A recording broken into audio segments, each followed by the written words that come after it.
ಸಿದ್ಧತೆ ಮಾಡಿಕೊಳ್ಳುವುದೇ ಸಭೆಯ ತೀರ್ಮಾನ ಎಂದೆನಿಸುತ್ತದೆ. ಇನ್ನೇಕೆ ತಡ? ಸೇನಾ ನಾಯಕರೇ, ಮಂತ್ರಿಗಳೇ, ಅಪ್ಪಣೆಯಾಗಲಿ. ನಮ್ಮ ವೀರರಿಗೆ ಯುದ್ಧಕ್ಕೆ ಸಿದ್ಧರಾಗಲು ತಿಳಿಸಿ. ಯುದ್ಧಕ್ಕೆ ತಕ್ಕ ಸಿದ್ಧತೆಗಳಾಗಲಿ. ಹರ ಹರ ಮಹಾದೇವ್. ಹರ ಹರ ಮಹಾದೇವ್.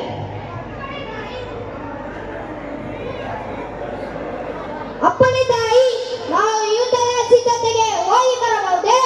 ತಾವಿನ್ನು ಯುದ್ಧ ಸಿದ್ಧತೆಗೆ ಹೋಗಿ ಬರಬಹುದು. ಅಪ್ಪಣೆ ತಾಯಿ.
ಕೃಷ್ಣಪ್ಪಯ್ಯ ಮತ್ತು ತಿಮ್ಮಣ್ಣ ನಾಯಕರೇ, ಯುದ್ಧದ ಸಮಾಚಾರವೇನು?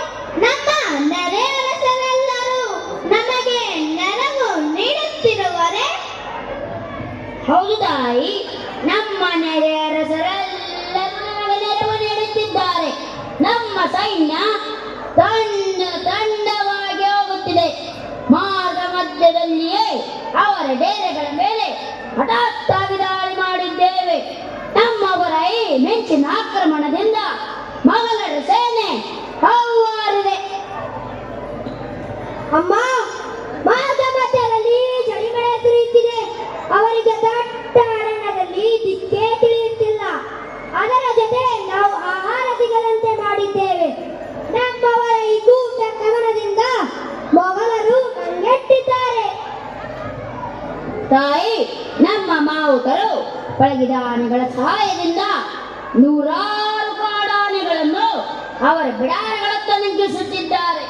ಇದರಿಂದ ಆ ಔರಂಗಜೇಬನ ಸೈನಿಕರು ಮತ್ತಷ್ಟು ಭಯಭೀತರಾಗಿ ಪ್ರಾಣ ಭಯದಿಂದ ಶಸ್ತ್ರಾಸ್ತ್ರಗಳನ್ನು ಬಿಟ್ಟು ದಿಕ್ಕೆಟ್ಟೋಡೋಗಿದ್ದಾರೆ.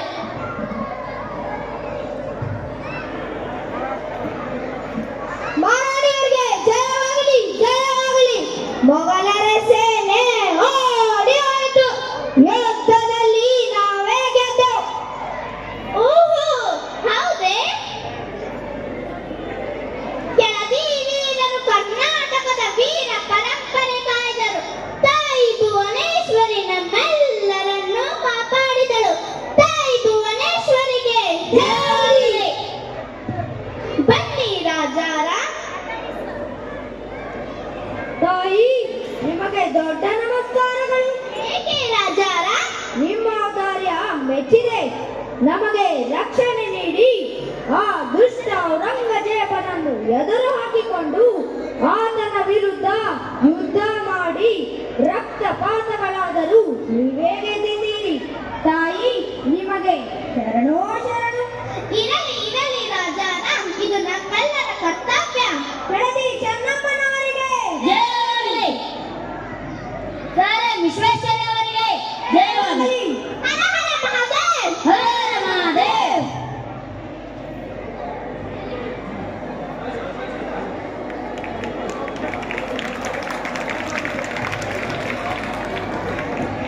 Shekhappa sir Shekhappa sir Shekhappa sir Shekhappa sir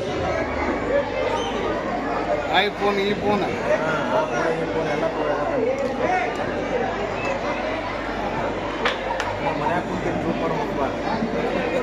ಇಲ್ಲ ಇದು ಜೂಮ್ ಇಡಿಲ್ಲ ನಾನು ಇಡಿಲ್ಲ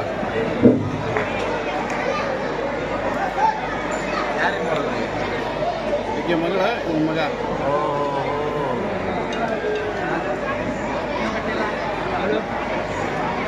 ಏನು ಕರೆಕ್ಟ್ ಐತಿ ಹ್ಞೂ